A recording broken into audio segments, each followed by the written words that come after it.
Hello friends, good morning. कैसे हैं आप सब? मैं हूं मनीषा। Welcome back friends. तो आज मैं शेयर कर रही हूं आप लोगों के साथ अपना मॉर्निंग किचन क्लीनिंग, और उसके साथ ही कुछ एक टिप्स शेयर करूंगी जो कि आपकी किचन क्लीनिंग को बहुत ही इजी बना देंगे और जिससे कि आपका किचन जो है हमेशा साफ़ सुथरा एंड ऑर्गेनाइज रहेगा।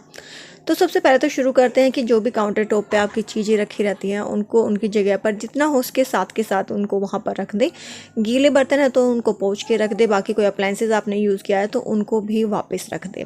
तो ये काम मैं साथ के साथ करती हूँ। उसके बाद जितने भी बर्तन होते हैं वो जब मैं एक काम अगर कर रही हूँ किचन में, जो बर्तन होते हैं उनको मैं साथ के साथ क्लीन कर देती हूँ। वेट नहीं करती हूँ कि जब सिंक भरेगा तभी मुझे करना है।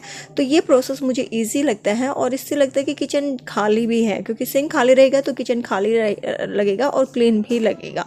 तो साथ के साथ मैं बर्तनों को वॉश करके रख देती हूँ जिससे कि मुझे बाद में जो है बर्तनों का हेडेक नहीं लेना पड़ता है। उसके बाद एक इम्पोर्टेंट काम और करती हूँ, वो है मेरे टैप क्लीनिंग का।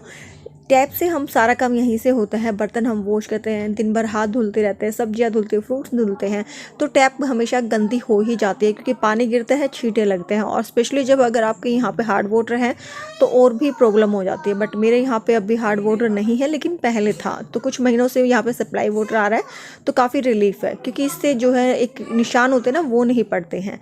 तो मैं यहाँ पे जब भी जो मैं अपने बर्तन वॉश करती हूँ तो उसके बाद अपने टैप्स को ज़रूर क्लीन करती हूँ। एक बार सिर्फ विम बार से क्लीन करके और उसको वॉश कर देती हूँ। साथ ही जो टैप के हमारे सिंक के जो सामने की जो टाइल्स होती हैं उनको भी क्लीन करती हूँ। और सिंक क्लीनिंग तो बहुत ही इम्पोर्टेंट है। जितने बार आप जो है अपने बर्तन वॉश करते हैं उतनी बार जरूर सिंक को क्लीन करें। ये सारा काम आपका हार्डली 3 to 4 मिनट्स लेगा, लेकिन इसके जो है ना आपका किचन हमेशा ही नीट एंड क्लीन रहेगा और आपको कभी भी कॉकरोच वगैरह की या फिर दूसरे जो इंसेक्ट्स आते हैं उनकी प्रॉब्लम नहीं रहेगी। उसके साथ ही जिन स्पंज को मैं यूज़ करती हूँ उनको भी हर बार अच्छे से वॉश करके रखती हूँ। इसके अंदर आपका जो लिक्विड है वो नहीं होना चाहिए। तो ये बहुत ही इंपॉर्टेंट रोल रहता है। तो आपके जो टाइल्स हैं, आपके टैप हैं और जो सिंक है वो हमेशा नीट एंड क्लीन रहेगा। और हमेशा ध्यान रखें कि उस एरिया को हमेशा ड्राई करके रखें।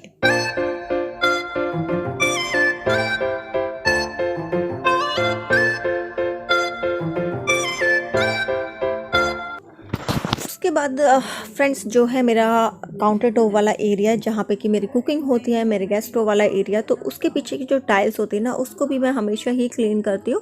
जब भी खाना बनाती हूँ तो कुछ ना कुछ पार्टिकल्स ऐसे होते हैं, जब हम सब्जी बनाते हैं ना तो कुछ ना कुछ छींटे ऐसे ज़रूर होते हैं जो हमारी टाइल्स पे जाके चिपक जाते हैं, कुछ गैस के पीछे भी जाते हैं। तो इस एरिया को क्लीन करना बहुत इंपॉर्टेंट रहता है। तो मैं सेम एक स्पंज जो मैं यूज़ करती हूँ उसी से मैं जो टाइल्स है उसको विम लिक्विड की हेल्प से क्लीन कर देती हूँ। फिर देन उस पर गीला एंड सूखा कपड़ा, तो इससे ना हमेशा वो एरिया साफ़ रहता है। देखो एक साफ़ तो रहता है, वो देखने में तो अच्छा लगता ही है, पर्सनली वो आपकी हेल्थ के लिए भी अच्छा होता है। और वहीं पे चिपचिपाहट रहती है तो वहाँ पे ऑब्वियस सी बात है कि आपके किचन में वो उन चीज़ों को अट्रैक्ट करेंगे जो कि अनवांटेड है। आप नहीं चाहते हो कि आपके किचन में आए, चाहे चींटी है, चाहे कॉकरोच है, कुछ भी है। तो मेरे किचन में मुझे कभी भी इन चीज़ों का इशू नहीं हुआ है। तो मैं ये सफाई करती रहती हूँ, क्योंकि जब अननेसेसरी कोई फूड उनको नहीं मिलेगा, कोई स्मेल नहीं मिलेगी, तो वो अट्रैक्ट भी नहीं होंगे और वो आएंगे भी नहीं। तो एटलीस्ट हम अपनी ट्राई तो कर सकते हैं। तो मैं हमेशा जो है मेरे गैस स्टोव के पीछे की जो टाइल्स है और मेरा गैस स्टोव है उसको जितनी बार भी मैं खाना बनाती हूँ उसको मैं अच्छे से क्लीन करती हूँ विम लिक्विड से, गीला कपड़ा और सूखा कपड़ा। ये मेरा एक रूल है, तो मैं इसी के हिसाब से करती हूँ। एंड थैंकफुल कि ये जो है मम्मी ने मुझे सिखाया है, तो वो हमेशा मुझे इस तरह की क्लीनिंग करवाती थी मुझसे। तो वही हैबिट जो है वो मेरी है और मैं चाहती हूँ कि यही हैबिट मेरे बच्चों में भी डेवलप हो, उनको भी मैं सेम उसी तरीके से चीज़ें सिखाऊं और वही चीज़ें जो मैंने सीखी है वो चीज़ें मैं आप लोगों के साथ भी शेयर करूँ। उसके बाद मैं क्लीन करती हूँ अपने नीचे की जो मेरी अलमीराज होती हैं उनके बाहर से ही। तो यहाँ पे देखिए मैं जब भी जो है जो बर्तन वॉश करती हूँ उसके कुछ ना कुछ छींटे आकर के इस एरिया में ज़रूर लगते हैं, चाहे मैं टॉवल उसका यूज़ करूँ सामने के लिए या नहीं करूँ। तो हमेशा कुछ ना कुछ छींटे आकर लगते हैं और जल्दी जल्दी में कई बार ऐसा होता है कि जो हमारे हाथ है आटे के हैं या किसी मसाले के हैं वो भी हम अपने जो इनको ओपन करने में और क्लोज़ करने में लगा देते हैं, और बच्चे भी हैं घर में। तो कुछ ना कुछ लगता ही रहता है। तो एक बार सिर्फ 1 मिनट का काम होता है, गीला कपड़ा जस्ट मैं इस पर लगाती हूँ। ऐसा नहीं कि मैं इसको बहुत जैसे थ्रोली बाकी जो काम करती हूँ वैसे करती हूँ, नहीं, मैं इस पर सिर्फ एक हल्का सा गीला कपड़ा मैं इसके ऊपर लगा देती हूँ। सेम इसी तरह से जो इसकी नॉब होती है और इनको ओपन करके जो इनका ऊपर वाला एरिया होता है ना, ये वाला एरिया है, इसको भी मैं एक बार इन पर कपड़ा लगा देती हूँ, क्लीन कर देती हूँ ताकि धूल मिट्टी इस पर ना जमे। तो बस यहाँ पे 2 मिनट का ये काम होता है और ये मेरा जो किचन है वो बिल्कुल क्लीन हो जाता है। तो इस चीज़ों को भी, छोटी छोटी चीज़ें होती हैं जिन पे शायद हम कभी ध्यान देते हैं, कभी नहीं दे पाते हैं, और फिर जब ये बहुत ज़्यादा गंदी होती हैं तब हम लगते हैं इनको साफ़ करने में, तो वो बहुत टाइम लगता है।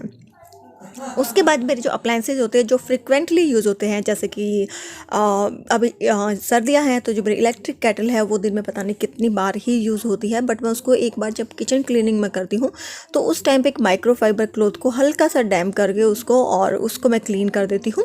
सेम उसी तरह से जो मेरा स्पाइस बॉक्स होता है उसको क्लीन करना, और मेरा अवन है उसके सामने से फ्रंट से उसको क्लीन करना, और जैसे कि जो मिक्सर ग्राइंडर है उसको क्लीन करना। तो ये अप्लायंसेस जिनको कि हम फ्रिक्वेंटली यूज़ करते हैं पूरा दिन में, उनको एक हल्के गीले कपड़े की हेल्प से एक बार दिन में मैं उसको क्लीन कर देती हूँ। कई बार होता है कि 2 बार भी हो जाता है, डिपेंड करता है कि उसका यूज़ कितना हो रहा है, वो गंदा लग रहा है या नहीं लग रहा है।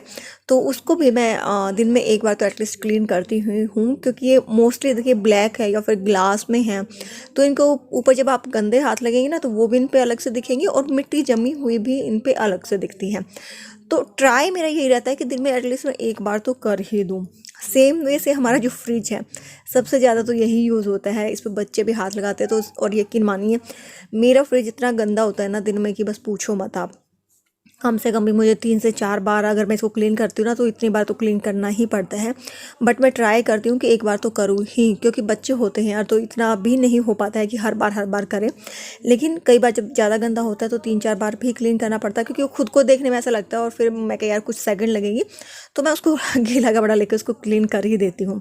बट हाँ, दिन में एक बार तो उसका नंबर आता ही है। तो इसलिए छोटी छोटी चीज़ें होती है जिनको अगर हम इग्नोर कर देंगे तो फिर हमारे लिए मतलब काफ़ी डिफ़िकल्ट हो जाता है, उसमें टाइम लगता है उन चीज़ों को क्लीन करने में। बट अगर हम हाथ के हाथ अगर उनको साफ़ कर दें ना तो बहुत कम टाइम में, और जो किचन है वो हमेशा नीट एंड क्लीन दिखेगा।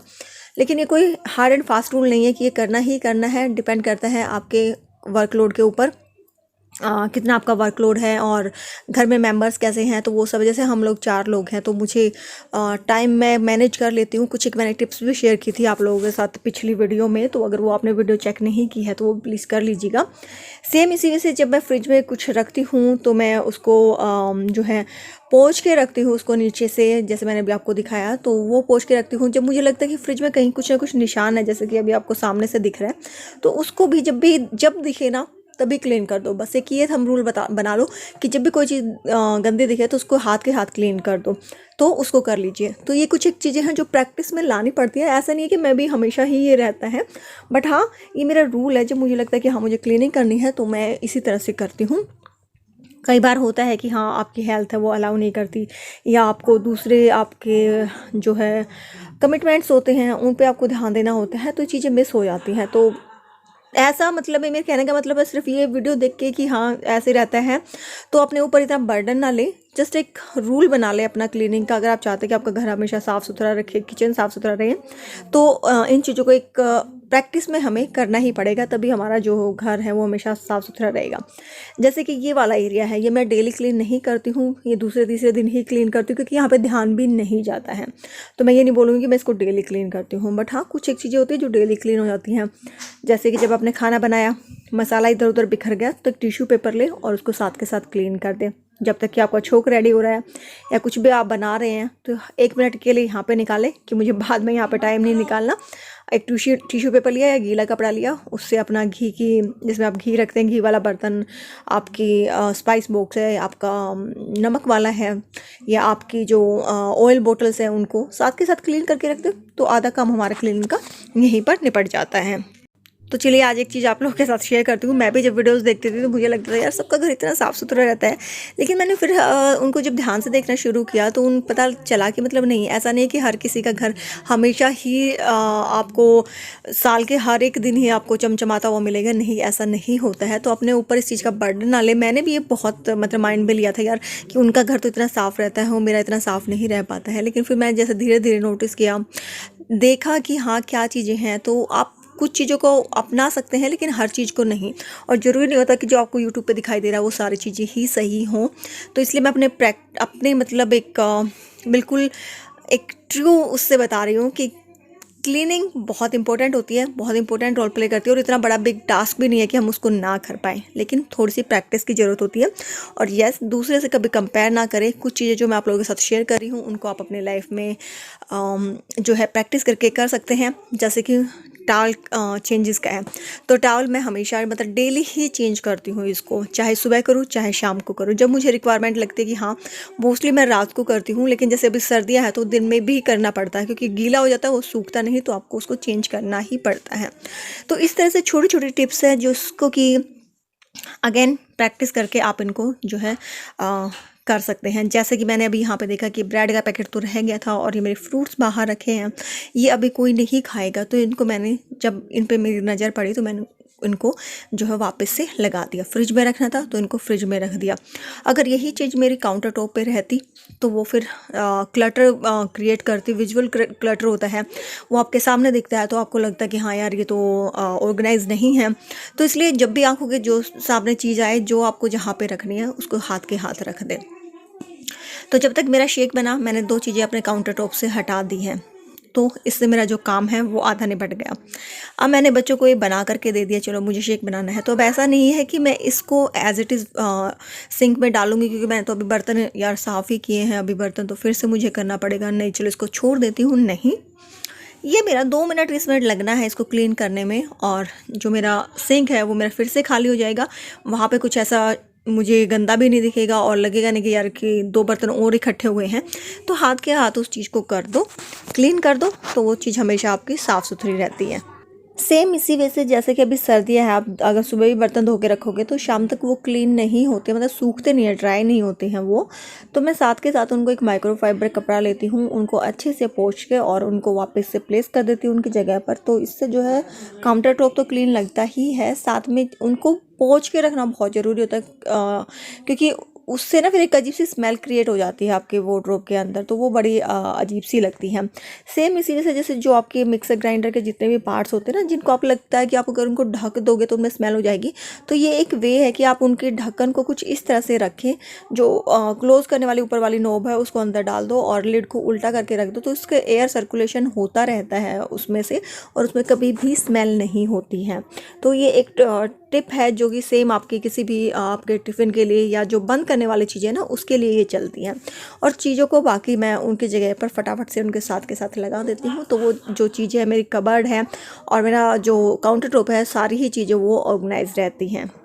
और जब भी आप कोई भी कंटेनर वॉश करते हैं ना, तो उसको प्रॉपर तरीके से सूखने दें। तो मैं इस तरह से उसका यूज़ करती हूँ, जैसे नीचे उसका जो लिड है वो रख देती हूँ और ऊपर उस जार को कुछ इस तरह से रखती हूँ ताकि उससे एयर सर्कुलेट होती रहे और वो अपने आप से पूरा सूख जाए।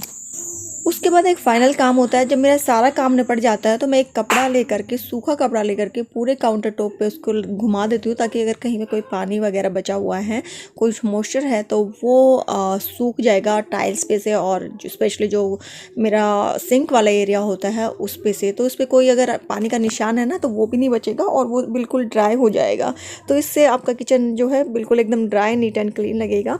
तो ये थी मेरी आज की वीडियो। उम्मीद करती हूँ कि आप लोगों को छोटी छोटी जो टिप्स है जो कि मैं अपने मॉर्निंग क्लीनिंग रूटीन में यूज़ करती हूँ वो आपको यूज़फुल लगी होगी। तो प्लीज़ आपके कमेंट का वेट रहेगा, कमेंट करके ज़रूर बताएं कि वीडियो आप लोगों को कैसी लगी है। चैनल पर नए हैं तो सब्सक्राइब कर दें, वीडियो को लाइक करना ना भूलें। आपसे नेक्स्ट वीडियो में मिलूंगी, तब तक के लिए बाय बाय।